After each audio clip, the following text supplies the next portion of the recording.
It never gets old, man. It never gets old. I love it. I love the intro. How's it going, man? It's going. It is going. Hey, man.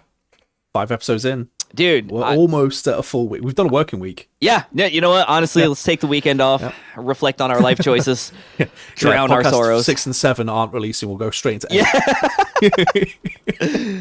Man, so it's been fun though, dude. Gaming has felt like it's felt good for me like lately. Sometimes it goes into these weird lulls where it doesn't feel like there's any games I want to play. There's nothing coming out I'm interested in, but like lately it's actually been it's been good. Yeah, man. For me too. But hey, welcome back to Region Coded, where two guys in their 30-somethings talk about gaming, you know. With that in mind, I mean, dude, what have you been playing this week? It's going to be very typical, but Resident Evil Requiem has been my number one. I feel like it could win a Game of the Year award. Maybe not specifically Game of the Year, but I think it could win an award at the Game of the Year awards. You think it could get nominated for Game of the Year? Yeah, actually, as of right now, because like Metacritic has it up there in rankings and stuff. It's number one at the minute on Metacritic. Yep, and I absolutely love it. So you finished it? Yes, you finished it? Both endings, finished it, and will probably play it again. Okay. I was going to say I saw that there was a good and a bad ending. Yeah. I got the good ending first. I feel good about that. Nice. And then I went back and got the bad ending afterwards. So it's so funny because when I go to like load my save, it basically shows the bad ending because I got it second. Oh no! Oh no! I saw. Have you gotten? I've seen this as a thing because there's a guy I follow on TikTok and stuff who's done it. There's an achievement or something for beating the game in under a certain time. So I haven't gotten that yet. But No? I actually I want to say it's 4 hours. Is Yeah. So I saw this guy Yep. beat it in casual mode in like 2 hours 20 something minutes. Yep. And then his viewers were like ragging on him going, oh yeah, casual mode though. And so he literally responded to those comments by going, oh yeah, screw you. And he showed insanity mode, 2 hours 33. So see, that's I'm trying to get on his level, man. I'm trying to get on that level. I do plan on trying to play it in insanity mode, and we'll see how that goes. But there's a couple of in-game challenges that I still want to try to get, and I do think they correlate to the achievements though. So it'll be fun. I'm not a huge achievement hunter, but I will say for games that I'm really into, I'll go the extra mile. Fair enough. Well, do you know what? I have been waiting for you to be finished because I know how much of a big Resident Evil fan you are. Huge. And I know, this has been a big thing. You've been talking about this nonstop, man. You talk about this nonstop. I've never played Resident Evil, so I thought, let's tap into your knowledge a little bit, and let's, I don't know, maybe get you hated by some of the viewers. Oh, great! / listeners. So I've prepared a nice little blind ranking. Oh God! All right. Of Resident Evil protagonists. Okay, I got this. So I got it. It's fine. I'm going to specify here. Just plug my headphones in so they don't, die on me randomly. Yep. I have no knowledge of Resident Evil. Fair. I know of some characters, but I've had to Google. Wikipedia is playing a major role here. On this lovely list, it says that they either have a starring role, they have they're referenced, they're a guest, like a guest appearance, or they have a recurring role, right? So I have chosen out of there's over 10, there's like 13 or 14 starring characters. I've picked 10 at random. All right. I want you to rank those 10 without knowing who's coming next. Oh God! All right. Okay. Oh, why am I nervous? So, all right, we got it. It's fine. Here we go. Good luck me in the edits trying to find pictures for all these people. So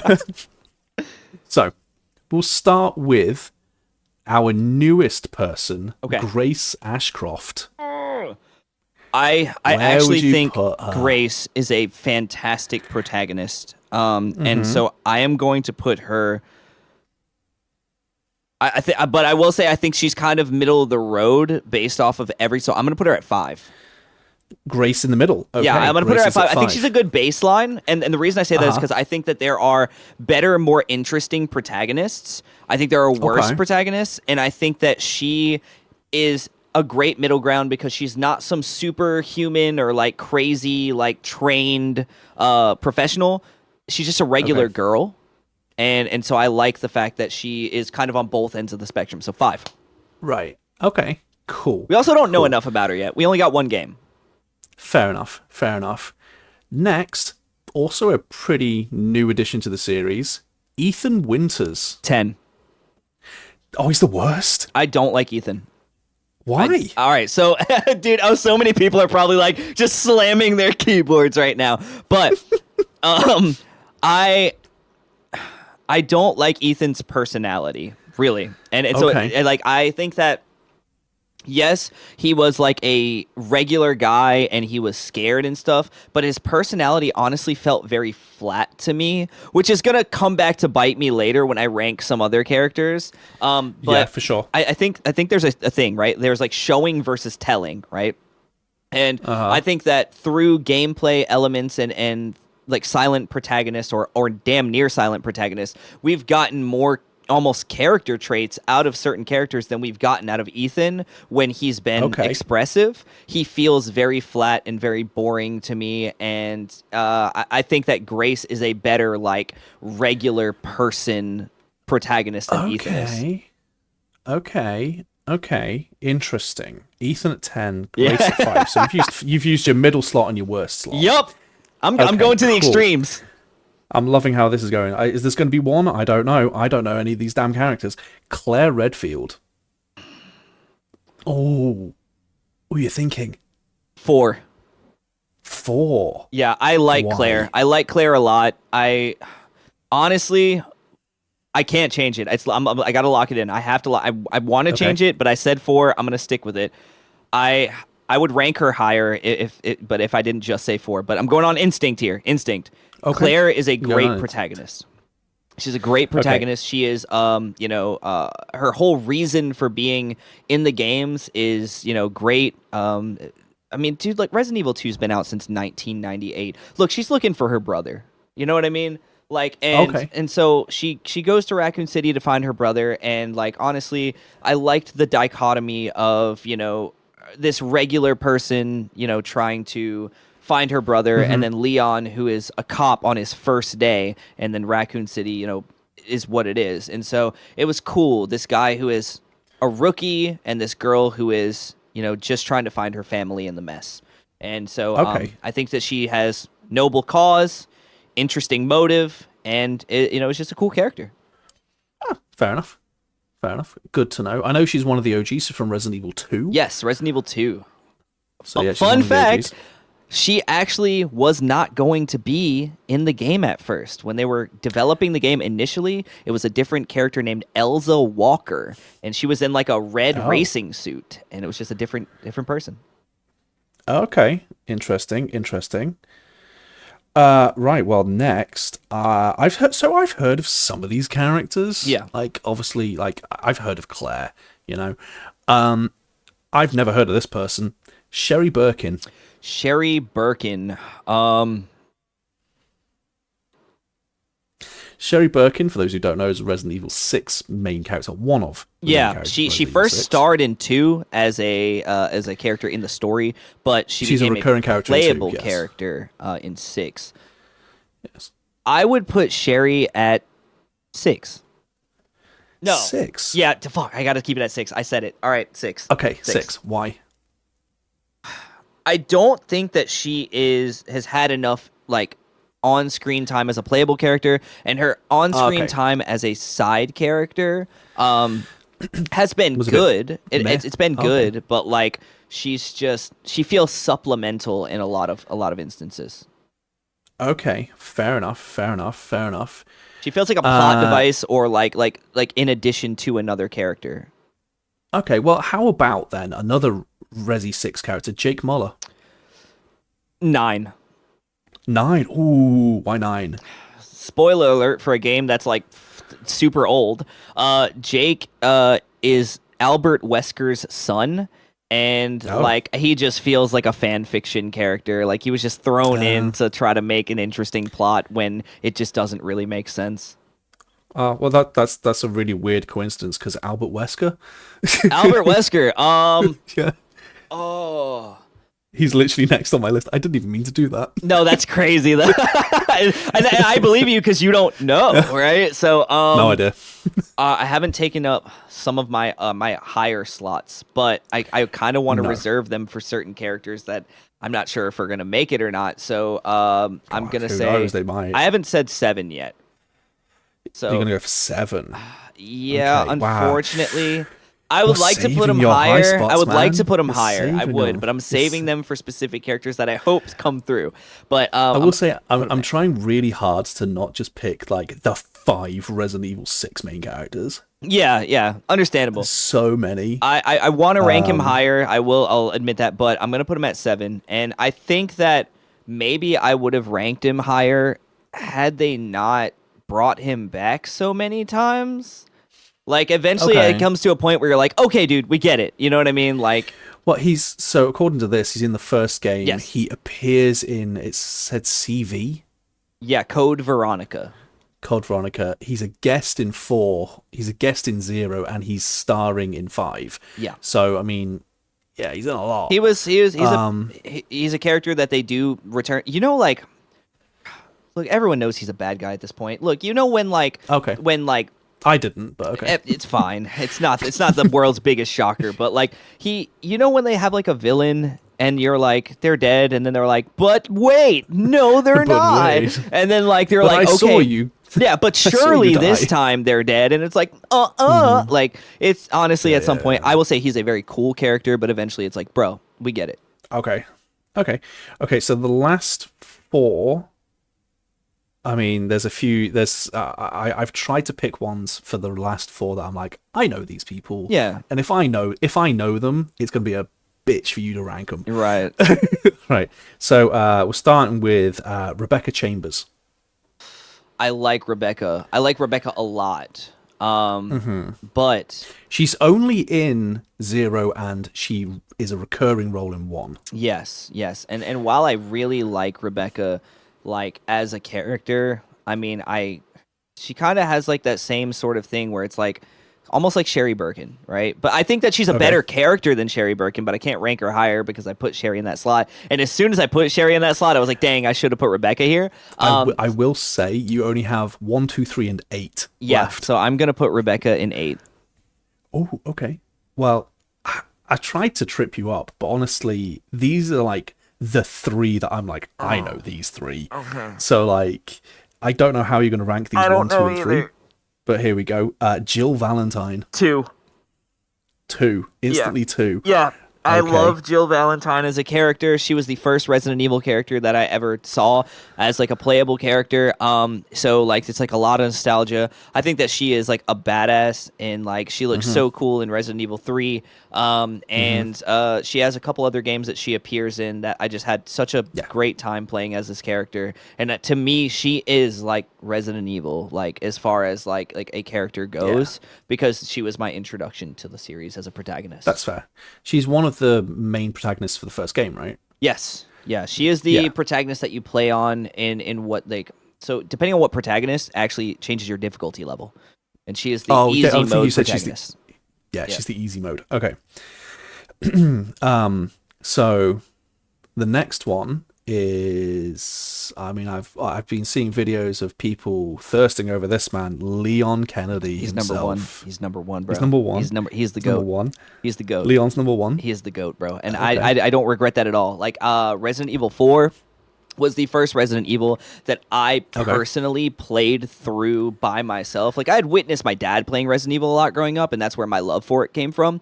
But like Resident Evil 4 was the first time where I was like, you know what? I'm gonna play a Resident Evil game. And like I absolutely loved that game. Okay. I loved his character. I've always thought since Resident Evil 2 that he looked like a cool character, and I stand by that 100%. Like I think Leon is the best Resident Evil character. Fair enough. Which means your number 3 is Carlos. No, your number 3 is Chris Redfield. Yeah. And honestly, I'm going to be real. I probably would have ranked him lower. And I know that's going to be a very controversial take. But Chris in the first game, like, is the hard mode character. Right. And does that mean that Albert is the medium difficulty? He's not a playable. Oh, it says he's playable. Playable in 0. But only by after you beat 0, you get a mode called Wesker mode. And you get to play. He replaces the character named Billy as a playable character. But yeah, I think, man, yeah, I think Chris Redfield, like he is, like I said before, where like Jill Valentine's like she is Resident Evil. Chris Redfield is Resident Evil, but yeah, his character just never really resonated with me. Yeah, that's fair. I think for me, as someone who's never played, the big three are Chris Redfield, Jill Valentine, and Leon. That is accurate. That is accurate. Those are the three that if somebody said name somebody from Resident Evil, I'd say one of those three. I might say Ethan just because I know him from the newer games. Yeah. But I wouldn't be able to tell you his last name. But I'm there like Chris Redfield. Like I know Leon Kennedy, Jill Valentine. I know their names. Exactly. You know? Dude, so I'm gonna be honest. I hate this. But I had a great time doing it, but it's like, dude, if I saw this list, like I'm just letting the audience know right now, it's so much harder when you don't know what's coming next. So to recap, your number 10. Yeah. Your number 10 is Ethan Winters. I stand by that. Your number 9 is Jake Muller. I stand by that. Your number 8 is Rebecca Chambers. I would rank her higher. Okay. Where would you put her? Where did I put Sherry? 6. I'd put her there. Would you just swap them?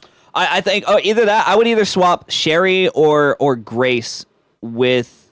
I think what I would do is I would take Sherry, put her in Rebecca's spot. I would take Rebecca, put her in Grace's spot, and Grace move down to Sherry's spot. Right. Okay. So yeah, 7 is Albert Wesker.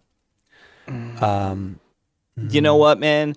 As much as I think he is a really cool character, I think I probably would move him up. I think I would. Okay.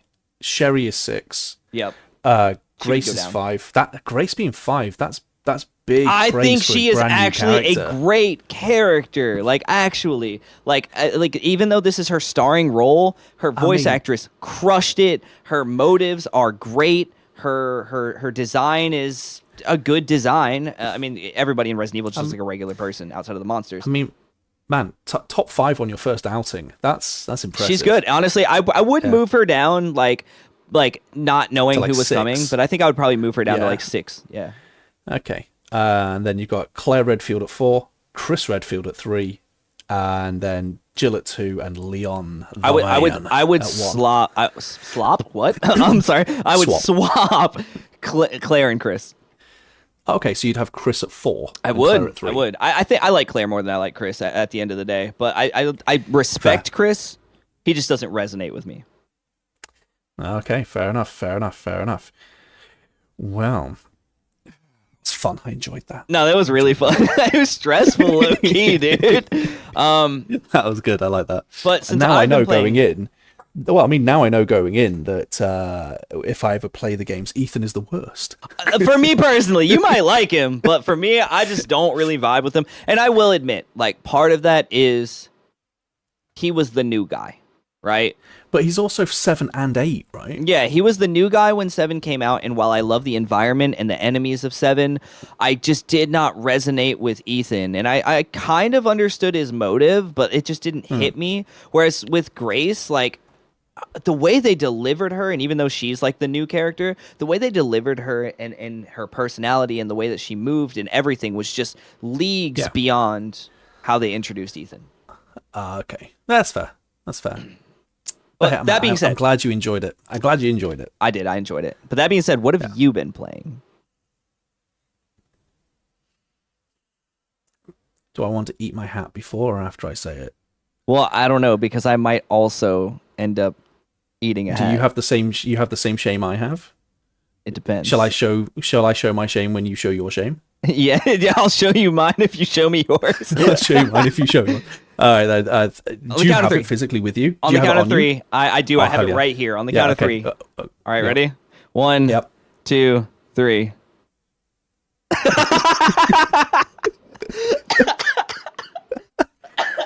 Oh, God. Oh, we are such hypocrites. Yeah, no, 100%. My God. Yeah, no. I'll stand by what I said about it, though. I will. That I don't think it's worth $70, but it has been... It's not worth... But it's been more enjoyable than I had anticipated. And you know who got me to buy it, though? It's more enjoyable. Me? Yeah. Was it me? Yeah, me, you and one of my friends. They messaged me before you did. And they were like, right, do you know what? Yeah, what's up?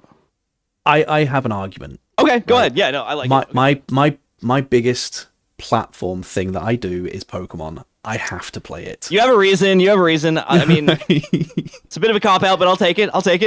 Oh, it's a cop-out to play the newest Pokemon game for the guy who's got a Pokemon channel. Yeah, sure. But, like, I was 100% same position as you. Like, It's $70. Not a chance in hell. That's way too expensive. And then I saw those damn meta scores come in. Yep. Where for a brief moment, yep, it was the highest rated game of the year, and it is the highest rated Pokemon game of all time. Yeah, no, it's absolutely ridiculous. The in a good way, the amount of praise that it's been getting. Yeah, I mean, how many hours have you played roughly? Oh man, probably maybe less than 10, but like I've been playing it. You around 10? Yeah, I would say that. Yeah. Yeah, I'm around 10 as well. Like I'm playing it to film content, right? Right. So like I only play it when I'm filming. Right. But I've been enjoying it so much that I'm using a second account on my Switch to play as well in my own time, right? I am loving it. Respect. Nah, I'm loving it. I had a friend. She messaged me and she was like, "Yo, are you playing it?" And I was like, "No." And she was like, "Bro, it's so good. You got to get it." And I was like, "Well, you like cozy games, you know what I mean? So like, I don't know, man. Maybe you're super into Animal Crossing and stuff. Maybe it's not for me." And then you messaged me and you were like, "Dog, like this shit is so good." And I was like, "God, all right." So I literally hopped in my car and went and bought it right after that. Just so bad. I've had several friends who watch my stuff. Yeah. Who have watched me play. I've only put out like a couple of episodes of me playing it so far. And they've, so many of them have turned around and gone, "I hate you. I've bought a Switch 2 so I can play this." Dude, it's so funny that the girl I was just talking about, her husband went out and bought a Switch 2 like the day after she got it. Yeah. Do you know what? There were so many people going, "Why would I buy a Switch 2? I'm not buying a Switch 2. And then all it took was one really good game. I didn't expect this to be the console seller, though. I really didn't. We've had Mario Kart, we've had Donkey Kong, we've had Metroid. Yep. And Pokemon Pokopia, Animal Crossing with a Pokemon skin, is the thing that's doing it. Yep. Yeah, apparently, I don't regret a damn thing. What's crazy is when you take two of the most successful video game franchises, Animal Crossing and Minecraft, and when you put them together and throw a Pokemon skin on it, which is arguably one of, another of the most successful gaming franchise like, ever. When you do that, you get a good game. You get a good game. And you know what? It's very rare for me to say this about a Pokemon game. They put the damn effort in, man. Yeah. They've put the effort in. This game works. It works both in the technical aspect and also in the fun aspect. It is so freaking good. I feel like when they were making it, they looked at Animal Crossing and they looked at Minecraft and all these other cozy games and stuff and builder games and things, and they went, what makes them good? And what are the players wanting that they're not giving them? Right. And so they've done that. Like the fact that I'm there crafting at the workbench or whatever, and it goes, "How many of this would you like to make?" I went, Animal Crossing could bloody never. Right? Animal Crossing could just never. Just gotta craft one by one. Animal Crossing came out while the whole world was hiding indoors, right? And it took them until January this damn year to give us batch crafting, right? And yet Pokopia, day one, there's your batch crafting, and stuff like that. They're doing a thing where, like, when you play with your friends online, I joked about this when I saw it, but like it makes sense. In Animal Crossing, the community have done a thing of like, we go to each other's islands, and one of the games they'll play is hide and seek, right? Because they just sort of made their own fun out of it. Right. Pokopia went, yeah, we'll do that. We'll do hide and seek as well. But you're a Ditto, so you can turn into the things. It's prop hunt. But it's prop hunt. They've added prop hunt. Yeah, which is so sick. Like, I love prop hunt. Genius. So them doing that was a great idea. Yeah. It's genius. It's absolutely genius. And you know what? I'm happy to eat my hat when I need to, eat my words. Oh, yeah. Like, it's a damn good game, and credit to them. It's really good. The last spin-off game that I played that was this good was New Pokemon Snap. I would agree. So, New Pokemon Snap was fantastic. Oh, it's fantastic. That being said, yeah. Yes. If you Oh, had God, if to, you prepared a surprise as well. if you had to, could you give me your top 5 Pokemon games? Out of all of them, doesn't matter if they're a spin-off, mainline entry. I mean, Okay. I'll make a list too. I'll do it in solidarity, but I want to hear yours first because you just put me through some shit. 5 Pokemon games, your top 5, and if you want to give an honorable mention or two, that's fine. But I need to know your top 5 in order, just to make it worse. Okay. No, I could do that. I think just because I've been asked this so many times, I do have a rough thing. Okay. Yeah, no, I can do this. Screw it. Let's ball. Let's go. Okay. Let's do it. Okay, cool. So I'll go honorable mentions. Okay. What I will say is I will try and give a reason for each one. That's cool. Yeah. I did the same thing with the characters. Yeah, honorable mention. I would say Legends Arceus doesn't quite make the cut. Fair. I think it's one of the best Pokemon games I've played, but it has so many technical issues. Yeah. I just can't give it to it. It's buggy. It's buggy. My wife may have just died then. I heard a bang. But who knows? I'm talking about Pokemon Solder.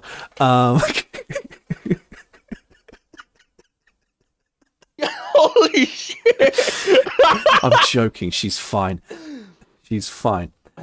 I love it. So yeah, Arceus, it gets an honorable mention.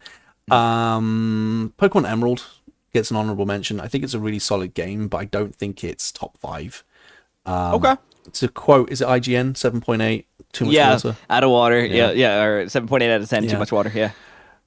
And yeah, one more honorable mention. I think it's an unpopular opinion, but I think the Let's Go games, Let's Go Eevee and Pikachu, I think those are an honorable mention. That is a hot take, but honestly, I actually agree with you that I think they got way more hate than they deserved. Yeah.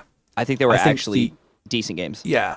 I think the art style is what I wanted from Pokemon. I think they were fun. They were fun, like, redoing of the first games. Yeah. Because it wasn't just, let's just remake the first game. It's like, hey, let's kind of combine this with Pokemon Go. Yeah. You know? And I think as well, it's probably the easiest access point for new Pokemon players. Yeah, like young kids and new Pokemon players, like people who only got into Pokemon because of Pokemon Go. Yeah. I think that it was a great way to transition them into more mainline Pokemon formulas. Yeah. But yeah, okay. Top 5, let's do it. All right. Let's do it. Number 5. Number 5. Do I want to do this? Do I want to do it? Yes, screw it, I'm doing it. Pokopia. Pokopia's going to 5. Oh, man. For a game he has spent like 10 hours on, he's already putting it at number 5. That is crazy. I am. With the little asterisk. Okay. Little asterisk of currently it's my number 5. Okay. If when I finish it, it's terrible, it goes off that list. Okay. No, that's cool. But it could also theoretically move up that list. Right? That would be insane. It could theoretically move up. I'm not going to lie to you. If I finish this and I turn around to you and go, dude, it's top 3. Jesus. If so, like, everybody's going to be like, I'm never respecting this dude's opinion on anything again because he said it was going to suck, dude. Yeah. Hey, I love to be proved wrong. Oh, same. Yeah. Okay.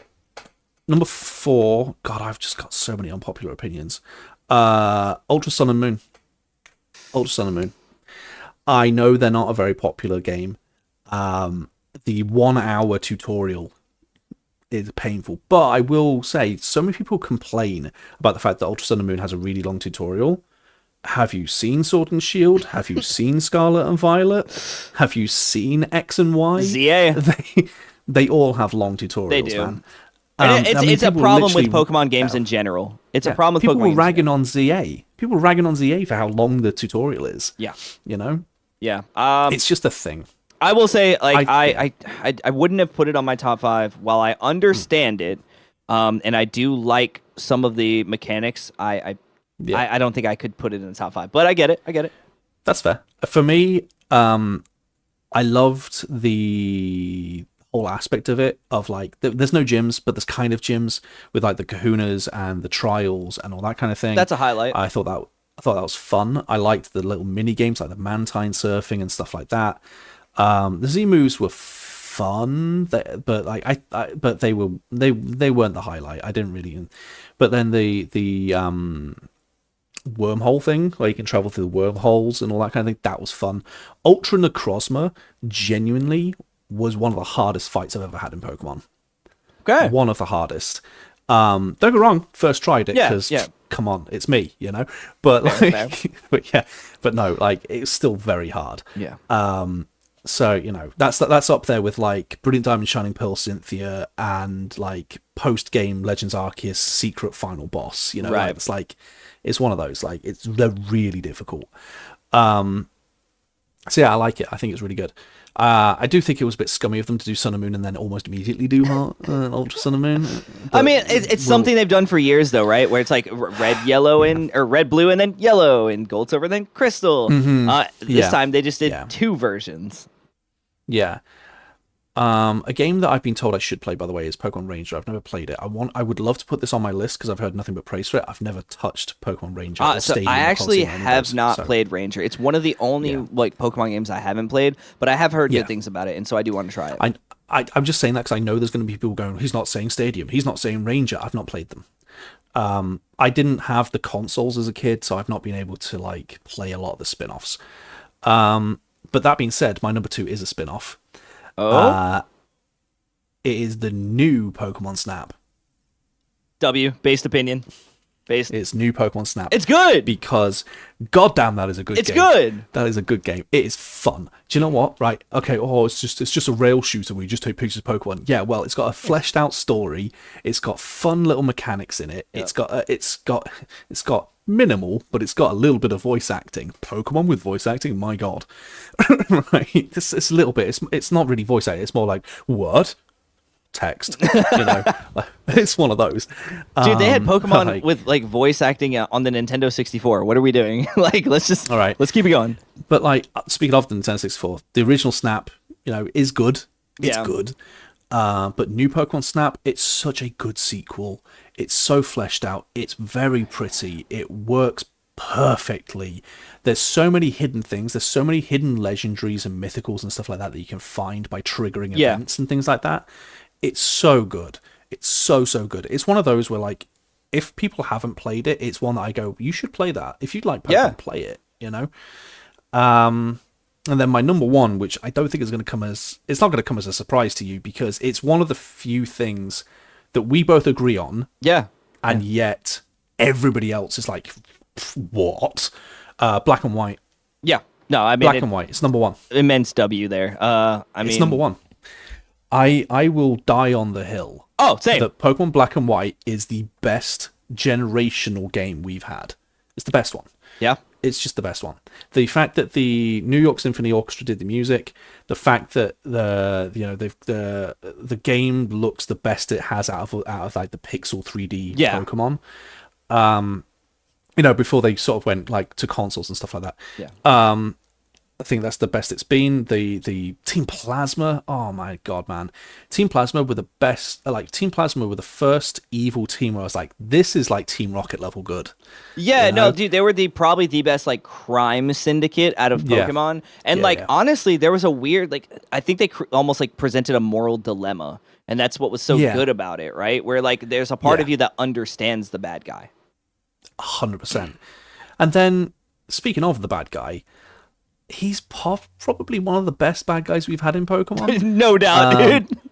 I mean, Final Fantasy fans will attest to this. If your theme tune has a choir singing your name, you're a badass. Yeah, like that's just like one of the coolest things you can do, right? Right. That's like peak villain. Yeah. Right? Sephiroth had it. Ghetsis had it. Yeah, no, you know? Ghetsis was great. Yeah. Also, N is a great character as well. There's so many great characters. Yeah, I mean, it's the time where like your protagonist has matured. It's an older protagonist. It's growing with its audience. It's no hand holding. Like you have a rival and a friend in your little trio. You have like just great mechanics. Like you were talking about, like graphically, like your sprite for your Pokemon in battle like breathes and stuff like that, and moves. And it's. Am I right in thinking? Was it Gen 5? Was Krogunk introduced in Gen 5? 4. Oh, she isn't using it 4. Was it Gen 4 where Krogunk would look behind to look at you, or was it Gen 5 that they started doing that? I think it was like he would look behind to look at, like when you like threw him out or whatever, Yeah. or it might have been Gen 4 because we had like animations when the Pokemon would They come were out. starting to do it with Gen right, 4. but like Gen 5 we had, because like Gen 2 had animations in Crystal or whatever. Like when you would throw a Pokemon out, they would do a little like whatever. But dude, we got like full like Pokemon seemed alive in Gen 5. Hell yeah, they did. So yeah, Black and White is my favorite. I will happily replay that so much. But yeah, there you go. I mean, that's a very off the cuff thing, but there's my top 5, and I look forward to people telling me that I'm wrong. It's a good list, dude. I mean, so look, in solidarity with you, you need to do yours. Yeah, in solidarity with you, my honorable mention. For the thing, so this is your top 5 Pokemon games for you personally. Yes, for me personally, these are my top 5 Pokemon games. Like, and like my honorable mentions before I get into it. Yeah. Pokemon Stadium 2, like that sort of stuff. I mean, I thought that they were really fun games. I spent hours on them as a kid. I think that they are like the mini games are great. The fact that you can stick a cartridge in the back of your controller if you have the adapter and play your Game Boy games is fantastic. It's a little battle simulator. It's fun. They've got a gym leader tower. Like, it was just a really cool way to take Pokemon, where at the time it was only 2D, and make it a 3D thing and make it more like lifelike, at the time. So that's probably my big honorable mention. You've already mentioned new Pokemon Snap. I can agree with you there that it's a fantastic game. Outside of that, though, my top 5, number 5 is probably a Pokemon game that like most people haven't played, but Pokemon Conquest. It was a DS Pokemon game set in like the feudal Japan era, and it is a tactics game. Right. And so interesting. You would like go around conquering different like cities or whatever, different areas that had different types and different Pokemon in them, and you would like accrue armies from conquering like all these different places, and it was literally a conquesting game. Wait, so it was literally just like Nobunaga's ambition, but Pokemon? Yeah, actually, I think like the character, like the big character in the game is named Nobunaga. Okay, so it's like an alternate universe of like feudal Japan. Okay, cool. It's very cool, and like I'm here for this. You would grow with your Pokemon and evolve them and stuff like that, and they would be like partners, and it was just such a cool game, dude. Like honestly, if you like tactics games, if you like Pokemon, if you like that sort of thing, if that sounds like a cool, sort of, I guess like set of mechanics or whatever or premise, definitely give it a shot, because I don't think it's talked about nearly enough. I legit may have to check that out. I'd never heard of it. Super cool, dude. Pokemon Conquest is great. Okay. Number 4, Pokemon Coliseum. Okay. And I it was like taking Pokemon Stadium and then taking the more traditional style Pokemon and sticking them together. It was a console Pokemon game. You could control a character and run around, and there was a storyline and all this stuff, but like there was also like the battle style of like Pokemon Stadium, and I just thought that it was really cool seeing Pokemon go from handheld Pokemon to like a 3D fully fleshed out sort of thing, which makes sense. I mean, we have that now, but like at the time it was like the first time. But that's revolutionary. Yeah. So, number 3, Fire Red and Leaf Green. Ooh, interesting. Okay. I love Gen 1. It was my introduction to the series. So I think that like the Game Boy Advance was also just something I was like super like, I think most people around our age were like really into like the Game Boy Advance era. And so seeing Gen 1 be remade with like the Gen 3 mechanics and sprites and all this other stuff, with additional content and like quality of life improvements and stuff, was just big for me. And I loved Fire Red and Leaf Green. And I think the only remake of a Pokemon game that is better is my number 2 spot, and that it is Heart Gold and Soul Silver. I've just realized I skipped over my number 3. Really? And my number 3 is Heart Gold Soul Silver. Yeah! So go for it. Let's go, dude! Heart Gold and Soul Silver it's the best remake we've ever gotten in a Pokemon game. I mean, it's just it was great. It was fantastic. Like, I mean, they absolutely crushed it. There was additional like event content and stuff like that, which was really cool. Lots of cool little mystery gifts at the time. I remember like going to like GameStop and having to get these like codes, or having to go to these little stands where they had some weird sort of Wi-Fi connection thing where you'd have to go and bring your DS to like, you know, get like mystery gifts essentially and stuff like that. It was like more like a localized thing than like a network thing. So. But I think for me, the thing I loved about Heart Gold Soul Silver was how much it improved the originals. Yes. It's how much it improved the originals. So like the originals, they were good. Yeah. But like there was so much about it because of the limited memory and all that kind of thing. Like I just Kanto was a mess, man. It was. Kanto was a mess. So like Heart Gold Soul Silver fixed that so much. And I think for me it's the best remake we've had. I think it's the best one we've had. It is. I think I agree with you that overall Kanto was better, but I still think we had the issue of the like being over leveled and OP by the time we hit Kanto. Like I don't think it fixed like the like progression of the game, or like the, you know what I mean? Like I think that like the pacing of the game still could have been very much adjusted, but outside of that, I think they took every other thing that was like in that game and just elevated it into a way where Heart Gold and Soul Silver just became one of the best Pokemon games of all time. Yeah. That being said, I think it's great. My number one is probably going to be a bit of a shock. Okay. Yeah. I'll prepare my surprise face. Hang on. Yeah. All right, you ready? Okay. Pokemon Black and White. Yeah, there we go. Yeah, exactly.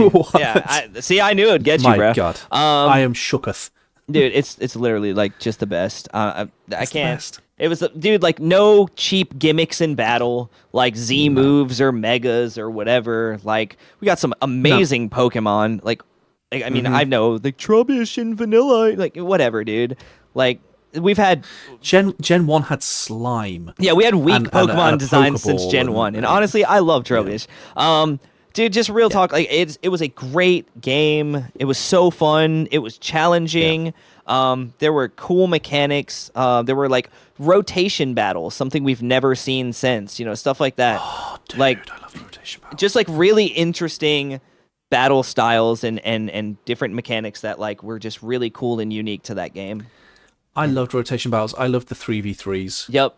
It was just so cool, It was dude. so good.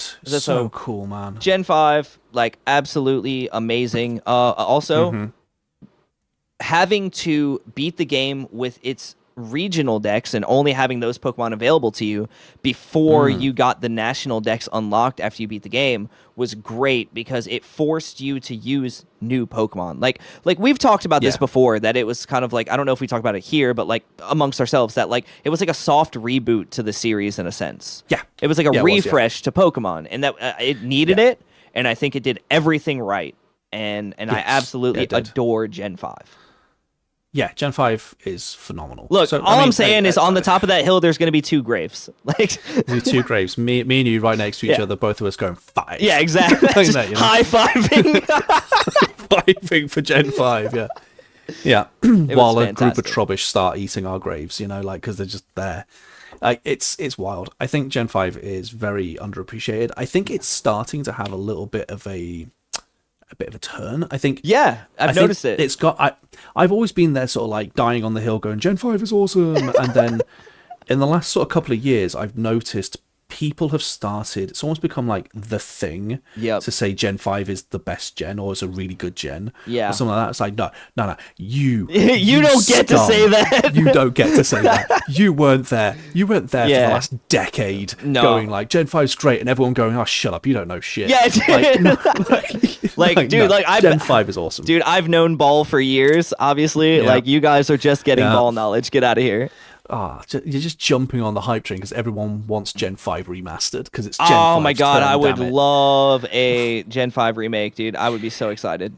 You have no idea how bitter I was when they announced Legend ZA instead of Gen 5 remake. Dude, Gen 5 remake would have been so good, bro. But I don't know. Oh, well. Maybe eventually, we'll be like old in like, whatever, and then they'll be like, Gen 5's coming out again. Hooray! Yeah, no.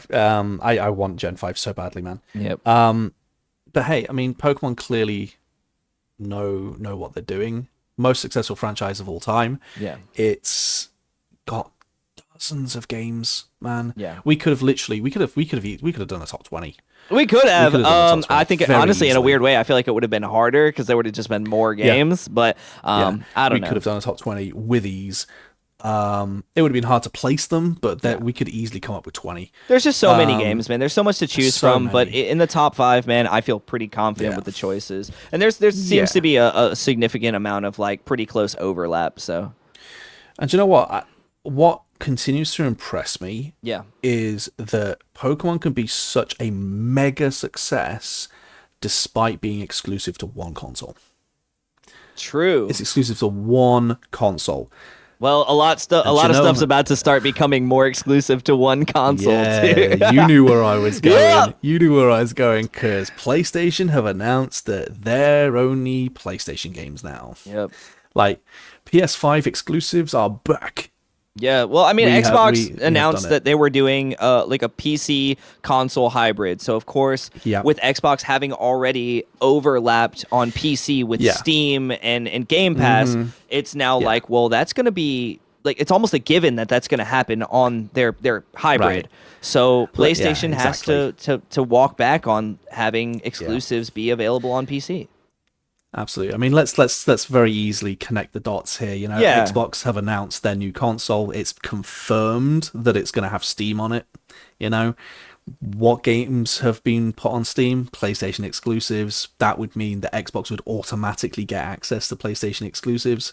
So, of course, they're going to take it back. Which would be wild, right? Like Steam, Xbox, and PlayStation basically all in one, like why would you need to buy anything else other than if you wanted to play like Pokemon? We're not allowed nice things. Yeah. We're not allowed nice things. Dude, I would have lost all of my game library on one console in this economy? Yeah. Well, we're bringing back the console wars, you know what I mean? The console wars are back. Yeah. Yes. Comparison is the thief of joy, and competition, it creates innovation, or it also harms the consumer. But it's okay. Yeah. Console Wars 2, Revenge of this PlayStation, it's happening. Yep. So, from Ghost of Yotei is the first PlayStation exclusive that will remain an exclusive. It was going to get ported over, but they cancelled it. The new Wolverine game will only be on PlayStation. And it's such a bummer because I barely touched my PS5, and now I'm gonna have to use it, dude. Now you have to. As far as I'm aware, the only exclusives that will be going over are Death Stranding 2 and the new Kenna game. So the Kenna Bridge of Spirits sequel. Well, that's good news for you. It's good news for me. Yeah. I may play it on PlayStation, but I played it originally on Xbox. Oh, did I play it on PC? No, I played it on PC. Oh. So yeah, I mean, I'm happy. Same thing. I'll play it on PlayStation. I mean, I can play it on PlayStation. I don't care. But yeah, so those are the only two that I know of that are moving across. So hell, do you know what? It'll be a nice way to round off this episode.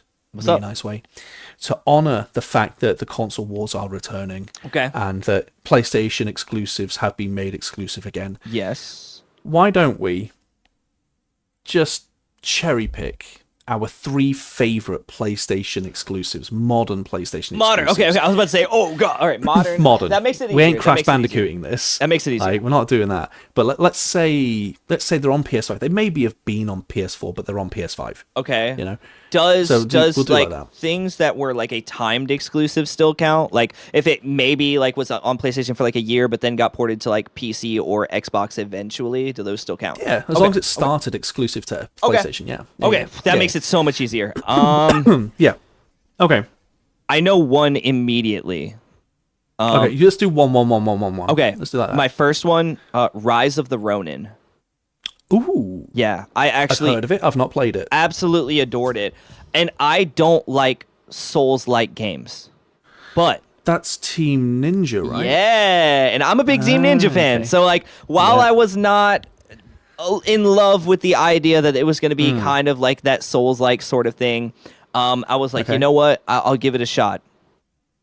I absolutely adored it. It was a great story. Okay. It was choice-based and stuff, and there were 2 factions that you could pick between, but it was like very, like, I don't want to say historically accurate, but it definitely, like, you know, derived a lot of its substance from like that time period in Japan, which I'm a very big fan of. And so I think it was a great game. It was super fun, getting to create your own character and live through that time period. So Nice. by all means, that is a game that I actually like think is probably like one of the best PlayStation games that I've played on the PS5. Okay. I have a little bit of a harder time because I've not played too many. Okay. My first one, it's kind of got to be Marvel Spider-Man. You know, it's got to be Marvel Spider-Man. Yeah, that makes sense, dude. That makes sense. It's great. It's great. I loved the fact that they use some cliche villains, but the big villain being who the big villain was, I was like, really? I've never seen anything Spider-Man use you, and I like you as a villain. Oh. So like, I loved it. I thought it was very cool. I thought that it played amazingly. The people who made it are making Wolverine, and I'm so hyped for Wolverine because I am too. it's them. Because it's them, I'm so hyped for it. It's such a good game. It's the first superhero game where I've like really gotten like hooked on it since Arkham City. Dude, the Arkham games are fantastic. So, like, yeah, they are. It was honestly, I can definitely see that. Yeah, the Spider-Man game was very cool. Yeah, so Marvel Spider-Man for me is my first pick easily. Okay. This isn't like this is the third and the last one. No, it's just like, you know, not in any specific order. Just like we're picking 3 games. Yeah. Next, Silent Hill 2, the remake of Silent Hill 2. The remake. I loved it. It was one of those like things where it's like if you're gonna do a remake, like this is kind of how you do it. For me personally, I think they did a fantastic job of remaking it. And I love the setting, I love the atmosphere, I love the story, I love the characters. Like it is just a fantastic game, and they knocked it out of the park with the remake. So the only complaint I've ever had about it, and I do stand by this, is that combat still feels a bit sluggish or clunky. But outside of that, I think that it's a great game. It's not a deal breaker. It's one of those things that like I maybe would knock like a point or a half a point off because of. Okay. Well, that's fine. It's interesting that you've picked a remaster. Technically I did as well because Spider-Man was remastered for the PS5, but it's still an exclusive. Who should I pick as number 2? I mean, to be fair, I have not played my PS5 that much. I am struggling, I'm not gonna lie. Yeah. No, do you know what? Screw it. Astrobot. Dude, I knew it. I knew it was coming. Oh, Astrobot. It's so good. Screw it. It's so good. It's so good, man. Astrobot is so freaking good. Yeah. Like it is the best platformer I've played since I was a kid. I literally I fucking knew you were gonna pick that, dude. Like, cause like I was like, dude, he likes like classic platformers like Crash Bandicoot and stuff. I was like, Astrobot is absolutely gonna be on his list. I'm absolutely picking Astrobot. Like, It's a fair pick. It's a great freaking game. It's game of the year. Such a love. It's game of the year. Yeah. It's such a love letter to old school platformers. Yeah. The amount of references they have, the fact that they were referencing games, I was like, I didn't even know people like knew about that game. Yeah. Like when I'm playing through and I get like a little robot Vib Ribbon, and I'm like, you guys know Vib Ribbon? So of course they do because it's PlayStation. But Right, like, right. You thought Vib Ribbon was worthy of putting in that list, Which is okay. It's a very interesting You know? like sort of thing. It is, like you said, it's very much like a love letter, and it's like a if you know sort of thing.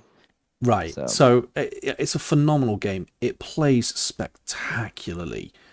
And it's just so fun, man. It also is the first game I've played on the PS5 that fully utilizes that controller.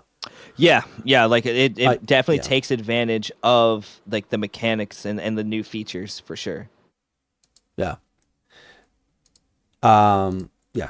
Sorry, my train of thought got interrupted there because I just got told to upgrade to Windows 11. Screw you at Microsoft. Your face disappeared. It's like, it's time to upgrade. I'm like, all right.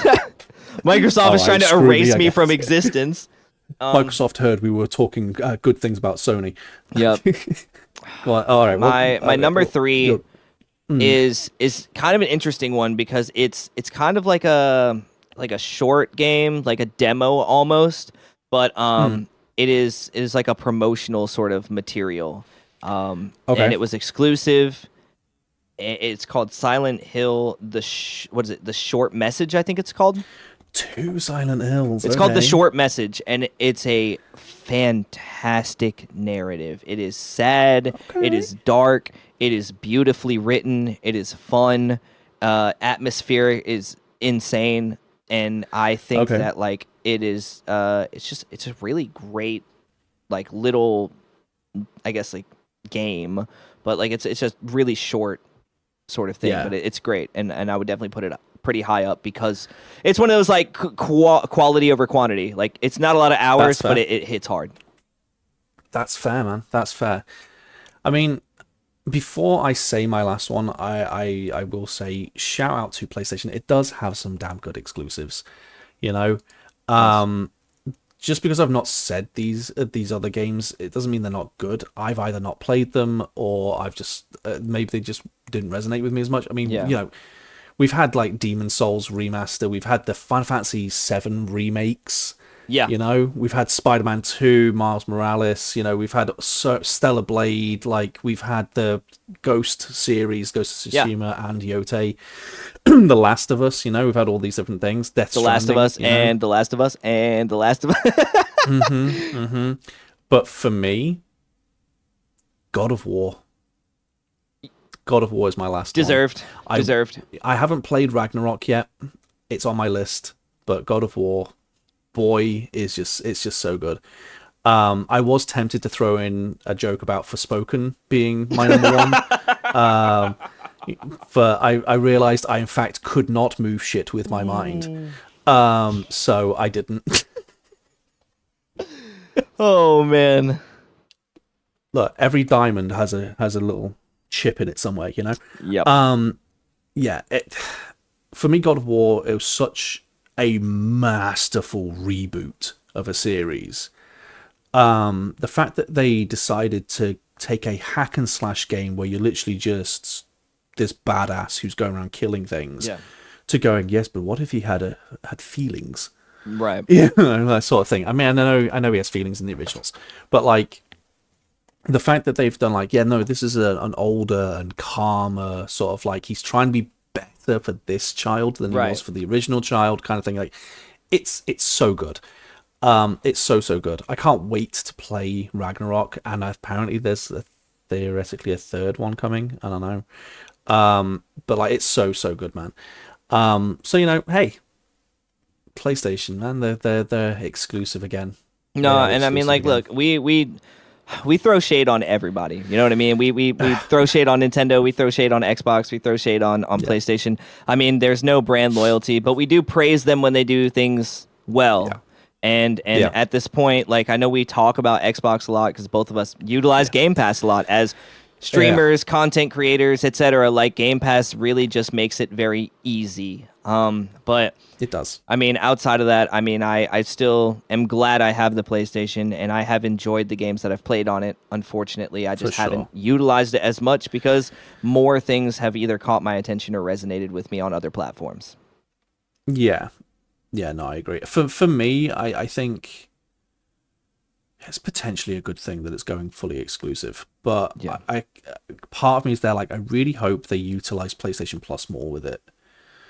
I really hope that they do the whole thing of like, yeah, you know what, our games are exclusive, but maybe we'll release them a little bit faster onto PlayStation Plus. Right. Because, you know, I mean, they've only recently done Spider-Man 2. Right. You know, like it's quite a delay. But I get why they don't. I get why they don't. Xbox has kind of spoiled us with the day one Game Pass sort of thing. When they have their directs and then every announcement's like day one Game Pass. Day one Game Pass. And you know what? Like Xbox, we like you say, we both praise Xbox a lot, but PlayStation put out some bangers, man. They did. Honestly, like reflecting on their history of exclusives, they have put out a great library of games. I have just spent more time on my Xbox because of how they've released the games and what type of games they've decided to release. For sure. I mean, yeah, it's great. I mean, I feel like Nintendo is still the king of exclusives. No shit, bro. Yeah, they are. The fact that, yeah, like I mean, they just have. Look, their IPs have been going. Their IPs have been going since like the 80s, you know what I mean? And like are still going strong, have, you know, always been exclusive. I mean, outside of like, you know, certain things, but like, you know, like Zelda, like Donkey Kong, Metroid, Mario, Pokemon, like you can keep going down the list and it just, I mean, they're definitely the king of exclusives. You just go and go. And so I suppose Nintendo are an argument that exclusives work. Yeah, they do. But I think what would probably need to happen is more rapid exclusives. Yeah. Right? I think if PlayStation are going to go for we're only going to be on PlayStation, then they need to put out a little bit more. That's fair. Because for me at least, part of the reason why I'm not really playing PlayStation as much is because I feel like they've not released exclusives as often as I think they should. Fair. Well, so it's like, and look, I mean, we get it that like, look, money's tight, economy's ass, like devs are working hard. You can't just keep opening new studios, you know. So we totally understand that. Like it's not like we're like, gosh, PlayStation, hurry up, you know. But like at the end of the day, I think PlayStation, you know, if they're going to be doing exclusives, like you said, I think they needs to they've released bangers, but I think that they need to like keep, you know, doing their thing and just release like more exclusives. Xbox needs to release higher quality exclusives and things that drive people to want to play them. And Nintendo just needs to keep doing their thing and shutting down, you know, people who are trying to emulate. I don't know. Yeah, I guess. I mean, I'm looking at the list. PlayStation's been out, PS5's been out since 2020? Something around there, yeah. Because I mean, just at like, a glance, yeah, they've had like 30 games, 20 or 30 games that have been not remasters that are exclusives, which is not bad. It's not bad. Nintendo blows them out the water. Yeah. Well, now that Blue Point's not gonna be a thing anymore, maybe that will. Those remasters are kind of the gone. remasters will probably slow down. And to be fair, maybe. Nintendo has also been putting out a bunch of remasters and remakes and stuff like that. They did for the back end of the Switch's lifespan, yeah. Yeah, like every announcement was a cozy game or like a Square Enix remaster or port or something. So. I will say exclusives are fine. I do remember as a kid being psyched when I was able, because I fell in love with Final Fantasy X on PS2. Yeah. And then I moved over to Xbox and I didn't get to play Final Fantasy. And then I remember being so psyched that Final Fantasy 13 was coming out on Xbox. Yeah. You know, so I mean, there is the thing to keep in mind that while exclusives are good and all that kind of thing, it does stop some people from playing these games. Yeah. Because like there's a whole thing about get a PlayStation. Not everyone can afford to get every single console. Yeah. You know. I mean, while I said before, like while competition is great for innovation, it can be a double-edged sword and also harm the consumer, because especially in an economy like this, like not everybody's going to be able to afford to buy every console, every game, all this other stuff. So like when you have things like Game Pass and PlayStation Plus, and you're able to like give a wider array of games to your consumers, that's fantastic. But at the end of the day, like exclusives can be great and they can also be harmful. So it's just it's a fine line to tread, and you have to decide what games need to be exclusive. Yeah, for sure. But, no, I mean, honestly, I think that's a pretty solid, recap, a pretty solid list for me. I mean, obviously mine's very typical. It's horror heavy. It's, Team Ninja, but I mean, hey, look, I like what I like. Cares? Who cares? Yeah. You like what you like. So, tell you what. Yeah. Let's finish this with a challenge for you. Saying about like games, all that sort of thing. I believe it was an exclusive. Okay. I have a challenge for you. Okay. I think it'd be quite fun if we started doing a thing where we sort of like challenge each other to play a game that we love, but the other person's never played. Okay. So how about we start that off? We're not going to do long. We're not going to like a 50-hour game. Yeah, of course. Let's start that off with one of my favorite games I've ever played, which I think was an Xbox exclusive. Okay. Which is the first Hellblade game. Yeah, okay. I've heard you mention it a bunch of times. And you've said it's like pretty story driven and stuff like that. And like I know some people are like it's too very linear. story-driven, yeah. But for me, I like linear story driven games. So I think that I'll probably enjoy it. So yeah, I will install that and start working on playing that. And then I will give you my recap. Even if I don't finish it, I'll give you my recap of how I felt about it by next stream or next podcast. Next podcast. I mean, if you can stream it, if you want to stream it, I would happily turn up to watch that. Let's go, dude. But yeah, next podcast, I will give you my thoughts on the game, because I think that would be really fun. And so when I finish that, I will turn around and give you a recommendation, and I'll just have to figure out what that is. Yeah, just as long as we try and keep it. Yeah, I'm not. No, it's not going to be like, here's a $70 game. Of course, something accessible. Yeah. Sounds good, man. Well, then shoot. Everybody listening, thank you for listening. Thank you for the people who are in the Discord constantly giving us like news and suggestions. Please feel free to join the Discord. Honestly, something that we want to start doing is taking you guys' hot takes and discussing them. So we're going to create a hot takes section in the Discord, and we would love for you guys to start dropping hot takes in there so we can bring them up and reference you guys and talk about them. So absolutely, obviously put them in the comments if you're watching on YouTube. Yes, comments too. So you know what to do: like, subscribe, share, tell your mom, tell your dog, whatever. And yeah, we will see you guys next week. All right, see you next week. All right, bye.